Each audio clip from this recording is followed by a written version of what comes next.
Pwede pa. Walang kaplastikan, kasama mo sa bawat kwento. Solid ang trip, panoorin mo.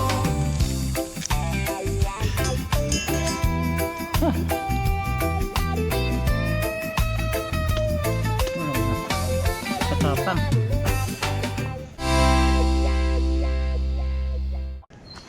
Mga kabosing, good morning. Andito tayo sa munting taniman ni Bossing Robert. So, meron na naman tayong makukuhang pang-ulam niya. Ayan, ilalaga natin. Ayan o. Ang hahaba. Ayan. Pwede pa. So, paano natin pipitasin? May hawak tayong GoPro. Dapat tayo ay gagawa na paraan. Ito. Teka lang ha. Ay, ito. Ito mga kabosing ha. Okay, hindi marunong eh. Ang hirap ng ganito. Mga kabosing. Yan. Videohan mo nga ako. Pitasin natin.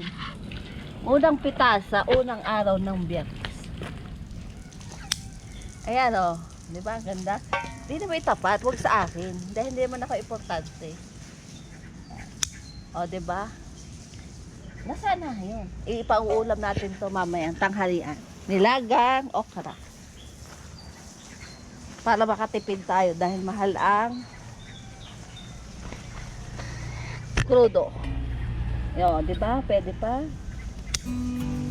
Dan bunga, oh. Alam mo mga kabosing, meron akong alam na pinag-aralan tungkol sa okra. Bibigyan ko kayo ng trivia. Ang okra ay madaming sustansya na kukuha. Anti-constipation. Dahil sa madami, kayo na lang mag-search sa Google. Dahil doon ko lang din kinuha yun eh. Tingin nyo ba kung may kaalaman dyan sa mga trivia-trivia yan? Eh, ang alam ko lang kumain eh. Ayan o. Ang gaganda. At dami. Yung iba, hindi na natin kukunin kasi. Ano na. Magulang. Ito lang. Oh, ito na. Magugulang na yung tigas oh. Oh, hindi na pwede. Sayang. Ari ko, lipat tayo ng pwesto. Ang sakit na ano. Ayan. So, ito.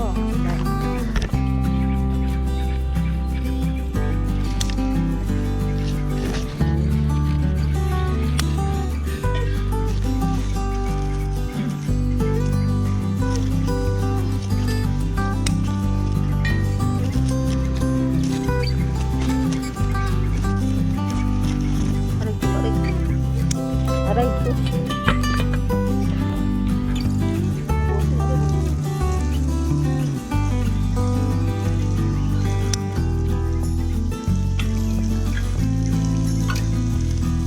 Benta ko kaya to. Magkano na kaya ito? Siguro pwede ko benta to 4.50. Ay, yung napapasa GoPro ko.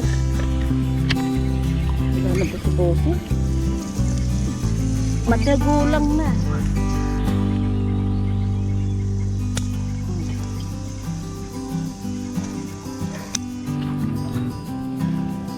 Ang okra.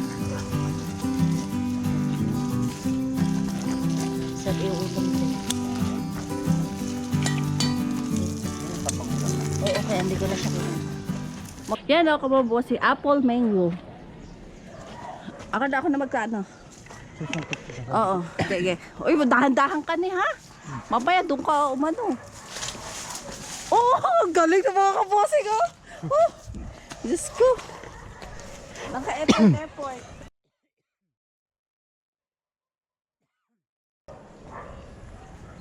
Yan, di papaya na. Ito hindi na maaari. Hindi na. Ikaw na, sayang na to, nalagas na.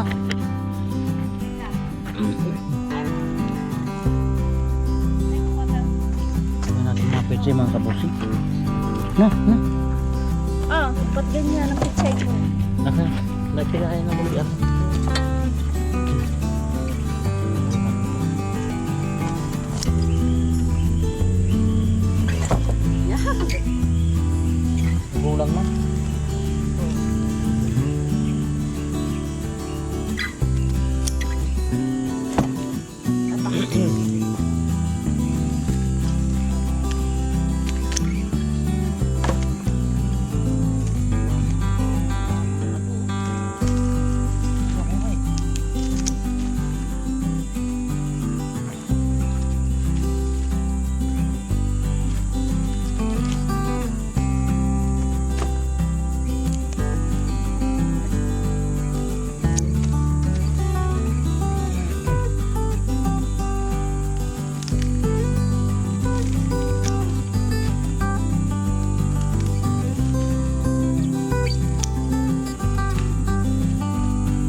dumating mga kabossing itong ano.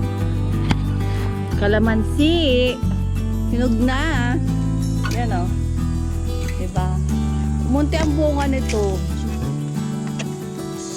Ayan o. Umunti. Ang dami nito mamuhay. Oh, may hinog na. Ayan o. Ha, ha. Ay, patay ka. Ano ba yan?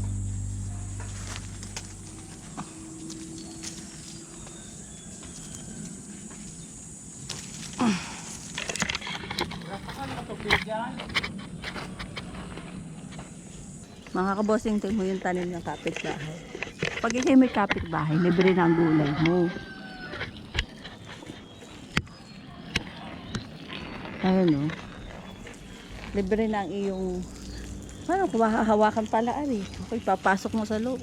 Ayan kabossing. Ayan yung mga gulay namin nakuha na Harvard sa bakuran ni Bossing. May okra, lalaga natin. Pechay. Yung iba pamimigay natin kasi sobrang dami. Na ano na nga oh. Tapos papaya, kalamansi, masarap sa pansit. Diba? Yung mga kabossing, magandang hapon. Dito ako dito sa gilid ng bahay ko at ini-sprayhan ko ng insecticide yung ano, yung mga langgam dito. Ang tatapang eh. Dito sa Goyabano. Ano yung hinog na? At titibay. Bukuhanin ko yung isang buwig na saging dito. Dito may hinog na eh. Tara. Wah. Yung isang araw pa itong mga kabosing. Sarap.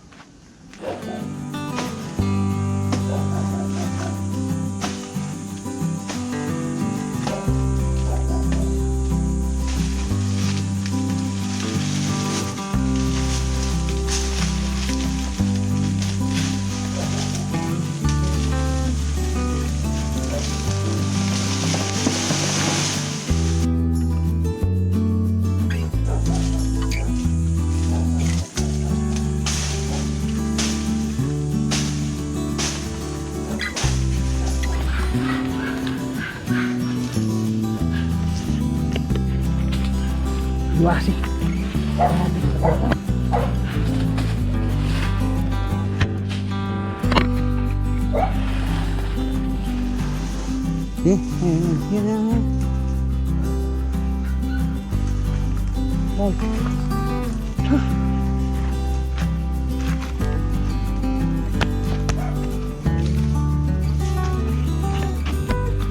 Tapang. Tira. Tira.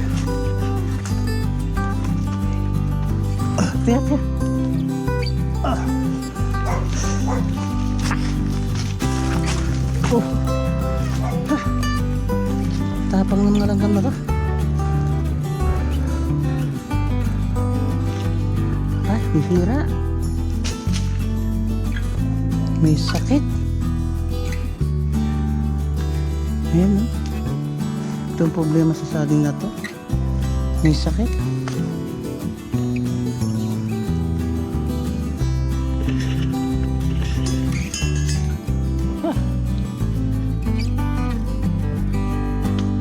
Walang patapang.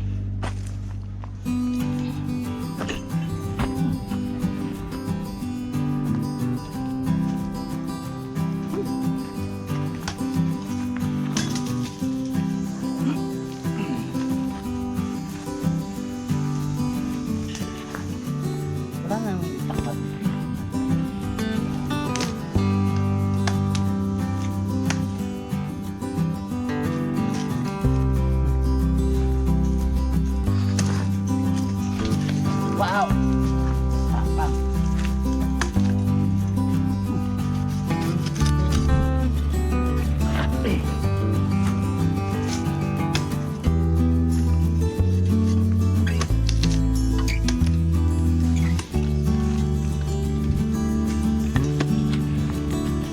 Bulok yun. Sa mga kabossing, ito ang problema sa saging na to. Mula na siya magkaroon ng sakit. Ano? nataba siya. Tingnan niyo to. Kalimitan may sakit. Ito wala. Binuksan mo kasi yan. Pag biniyak mo yan. Yan, walang itim.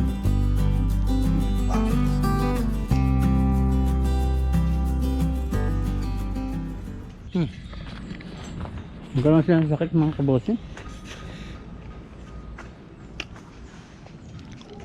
Ang wala lang dito ang may sakit ito. Isang ito. Ito meron niya. Buksan mo nga, Rap.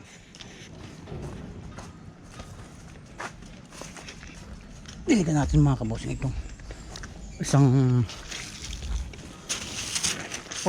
hindi lumusot. Rap, ayaw mabatak.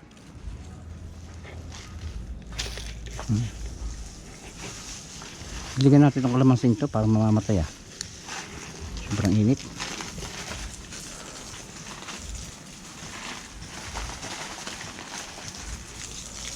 Ang init ng ng lupa, ang init ng panahon, wala pang tubig, parang nadidehydrate siya. Kailangan natin alagaan para hindi siya mamatay. Napansin nyo, walang kumakain ibon. Ayan yun ay nabulok na rin, wala rin kumain yung paketong marapin. Ayan so hindi ko lang alam mga kabosin kung ito ay baka ito yung lason kasi walang kumakain isang buong buwig halos ayaw kainin ng ibon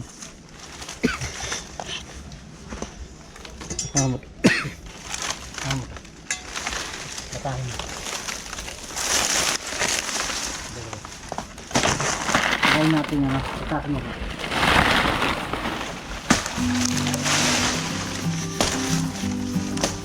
Patahin mo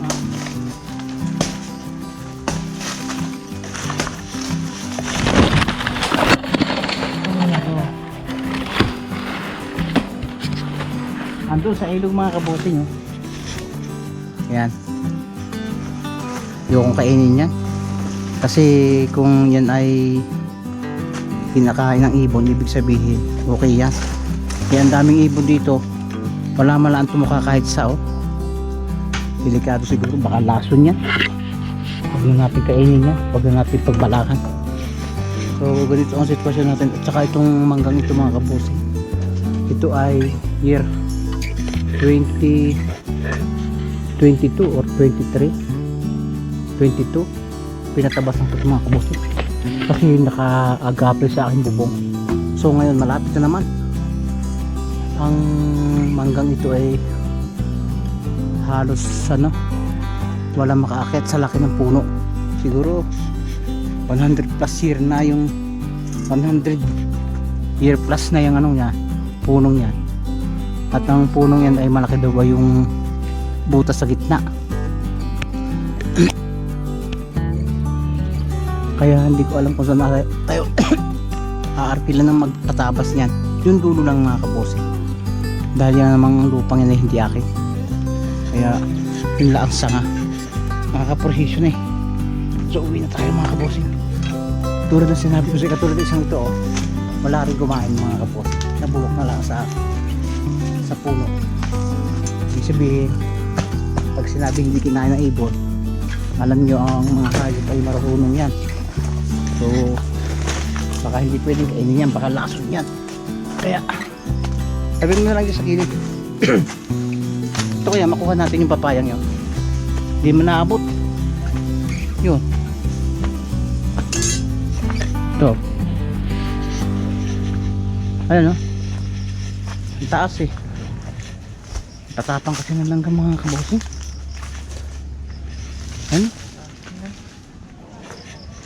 Ayan malibalang na taas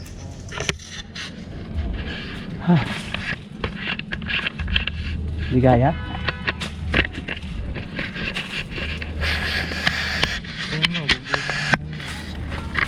mga kabosi. Try mo? Wala. Lapit tara yung ibon Yung ibang mga buwig na yun. Kasi kanan natin. Kunin. Yun ang naging problema ng saging na sabang yan. Ay, tabasin mo mga nakakain mo sa dami.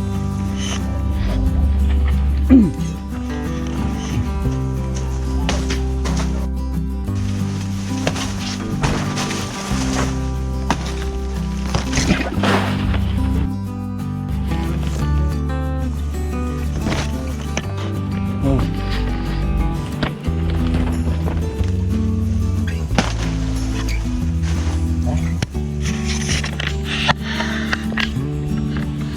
Ito, saka na lang to. Lang ito. Madali naman siyang ano, kunin. Hindi ko lang alam kung makakain pa itong guyabanong to. Masyadong nahinog. Kaya pa ba to?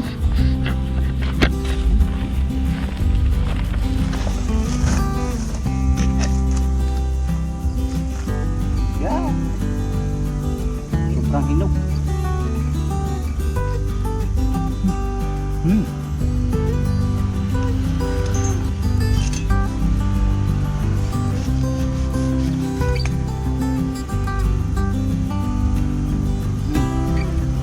Sige pa to.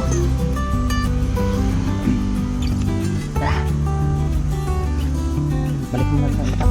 Yan.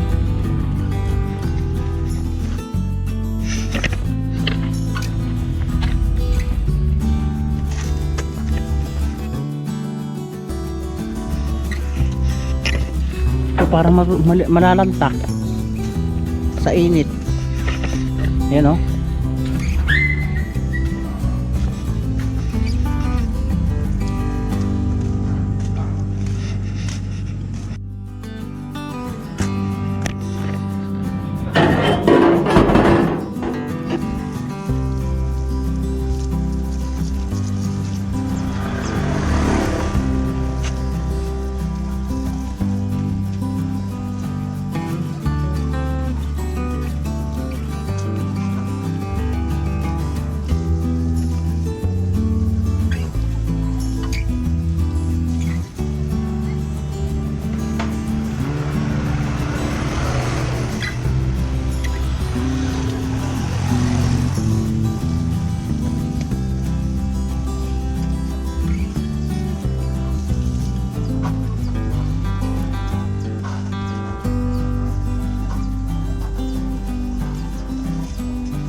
Yo mga kabosing, magandang gabi at ngayon uli lang tayo nakapag-video. Ngayon tayo maghahapunan. Ang ulam natin ay bagoong at saka ano to, galunggong. Pangat na galunggong. So, yun. Nakita naman yun siguro yung aking mga na-harvest na nagulay dyan sa gilid ng aking bahay. So sa talagang napakahirap po mga kabosing ang mag-alaga ng gulay, lalo dito sa amin sa Cavite. Dahil ang lupa po dito ay ano, yung parang adobe pag natutuyo. So pinalagaan lang namin sa tubig yan, sa dilig para at least mabuhay. Then umaga hapon kain mga kabosing. Ito nga yung ulam mo. Bagoong. Tsaka pangat na isda. Mahirap ang buhay ngayon mga kabosing kaya tipid-tipid tayo. Siguro napansin mga kabosing pag kumakain dito sa Salas, paborito ko kumain dito kasi maluwag. Habang nanonood ng TV. So, yan. Ngayon mga kabosing ay alam ko na ang mga kapanalig team ay nandun sa Batangas. Doon sila nag-stay. Sinaluwi ay yung team. Dahil inabot sila ng walang tubig sa Kampanalig. At nasira daw yung tubo ng yung tubo ng tubig sa linya ng Tamayo. So, 2 days silang walang ligo. Ang balak nila ay magligo lang sa bahay ko doon sa proposed na camping site sa Bitono. So, kaso ang duration o tagal daw ng pagkawala ng tubig sa Tamayo ay baka umabot daw ng 1 week to 2 weeks dahil malaki yung reference sa linya ng tubig. So, nagsabi ka sa akin at alam naman yung mga kabosing anytime naman ay pwede naman talaga sila doon. Napanood ko yung mga vlog nila, naawa ko kasi ang iniinom nila ay tubig ng niyog. Napakahirap talaga mga kabosing ng buhay dito sa probinsya pag walang tubig. Lalo sa part na yun, wala namang balon, walang ilog, walang sapa, wala talaga maiinom ng tubig. Kaya ramdam ko yung yung hirap nila. Lalo sila ay maraming tao doon, marami sila doon. At yun nga ang nanging dahilan. Kaya napatigil yung paggawa ng right of way. Halos patapos na naantala pa. Hindi na natuloy. Dahil wala kang tubig. So nag-intay-intay din sila. Kaso hindi na sila nakaligo. Wala nang mainom. Ang iniinom nila ay tubig ng niyog, tubig ng buko.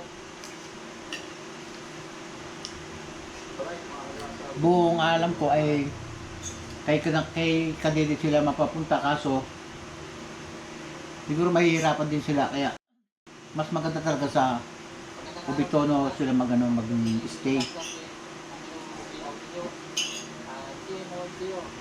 Dahil doon sa amin mga kabosing ay 24 hours na 24/7 na yung tubig, hindi siya namamatay. Pero sabi ko siguro din sila na laging puno yung kanilang tangke o water reservoir. Dahil gantong summer, pwede rin mawalan ng tubig doon sa lugar na yun, sa amin. So ngayon, ang alam ko ay ilang araw mga ilang araw sila? Parang magti-3 days na sila bukas. So,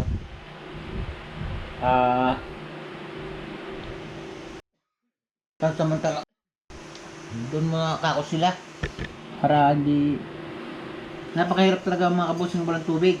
Mawala ng kuryente, wag lang tubig mga kabosing, napakahirap talaga. Ang sistapan nito ay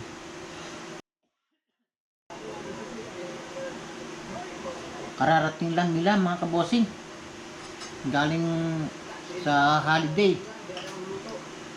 at ready na yung magkagawa nila ng ng right of way. Kaso walang tubig at kung may nagrarasyon man sa Tamayo ay napakalayo nila mga kabosing sa daan, kaya mahihirapan din sila. Temporary mga kabosing ay doon muna sila sa sa bahay sa Batangas. May susi naman si Kautol dun sa bahay ko dun. Kaya just in case sabi ko na gusto nyong gamitin ay pwede nilang buksan yung bahay ko dun.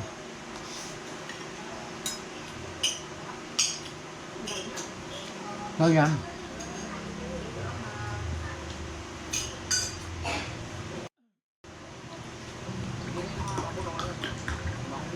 Ako mga kabosing ay hindi basta-basta makakauwi ngayon.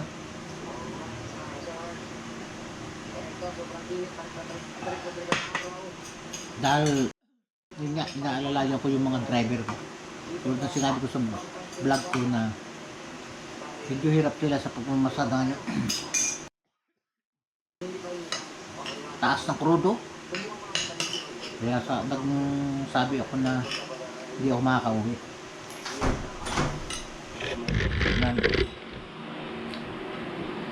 Kaya naman nila mag-survive doon. Kasi open naman sila doon eh. Ang alam ko nagtayo pa yung balak nilang pagtatayo ng ano swimming pool ay meron na silang swimming pool doon. Napaglaro na yung anak ni Kautol at saka ni Kapeps. So, meron naman akong mga talim na gulay doon. So sabi ko i-harvest na nila para makatulong din sa kanila sa kanilang pang-araw-araw na pagkain. Hindi naman sila mga kabossing mahal sila sa pagkain. At dapat lang kasi mga vlogger sila at sila yung mga mahihilig sa bundok kaya hindi sila pipiling maarte sa pagkain talaga. Yan. Alam kung makakauwi ako mga kabossing. Dahil ngayon nga inaalalayan ko pa rin yung mga driver. Ang tulad ng sinasabi ko na masyado pong maapektuhan yung hanap buhay ko talaga sa crisis ngayon.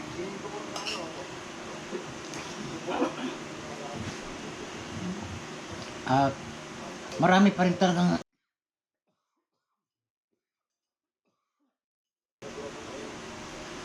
hindi pa rin talaga tinutugunan ng ng gobyerno yung hiling ng mga private operator. So yung iba nagagalit pa sa amin at kami daw ay mga asa sa ayuda, hindi mo kami nahingi ng ayuda, gabay lang naman talaga. Ang naging problema nga namin mga kabossing ay hindi man sila nagtataas ng pamasahe, ay ang itinaas naman ng crudo ay lampas ng 100%. Kaya hindi ko alam kung paano nila naaatim na hindi makapagbigay kahit kaunting dagdag ang ang ipinagmamalaki nila ay ayuda na 1.5, yun lang, 5,000 na pahirapan ng pagkuha talagang mahirap. Kaya nagsabi din ako sa atin na hindi ako makakasuporta ngayon. Yan. So pasensya na kayo mga kabossing, ganito lang yung ating vlog, yung ating video. So salamat pa rin doon sa mga nanonood ng aking video, mga viewers, ang mga subscriber ng Kapanalig Team, sa Team Kahon, sa mga nag-i-sponsor sa Kapanalig Team. Yan, maraming salamat. Siyempre alam na ninyo kung sinong, basta halos kilala ko na yung mga yung mga solid na supporters ng Kapanalig Team. Yung mga halos yung mga nagko-comment, yun ang mga solid mga kabossing na Ma'am Corazon Santos, LB, basta marami pang hindi ko na mababanggit lahat mga kabossing dahil siyempre kinakailangan kong hawak yung cellphone ko pagka ganyan magbabanggit ako, baka may makaligtaan pa akong mga kaboss. So yun, pagpasensyahan ninyo yung vlog ko kahit hindi ganito na lang dahil yun nga, namagit ko na sa inyo ang rason kung bakit hindi po tayo nakauwi ng Batangas.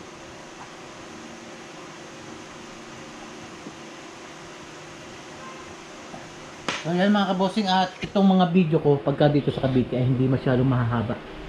Talaga mga simple lang at dito din lang sa gilid ng bahay ko at sa mga hanap buhay ko mga kabosing. So hindi ko na bali, hanggang dito na lang yung ating vlog. Dito na natin puputulin. Muli ay salamat sa mga sumusuporta sa Kapanalig Team, sa mga nanood ng aking video. Sa lahat, salamat sa suporta. Sana po sa mga oras na ito, saan man kayo naroon ay nasa maayos kayong kalagayan. Ngayon po ay gabi na. Oras na. Oras na. Ang oras ay rap. Ang alas 8 na mga kabosing. So yun mga kabosing, at hanggang dito na lang ang aking vlog. Until next video na lang mga kabosing. Bye bye.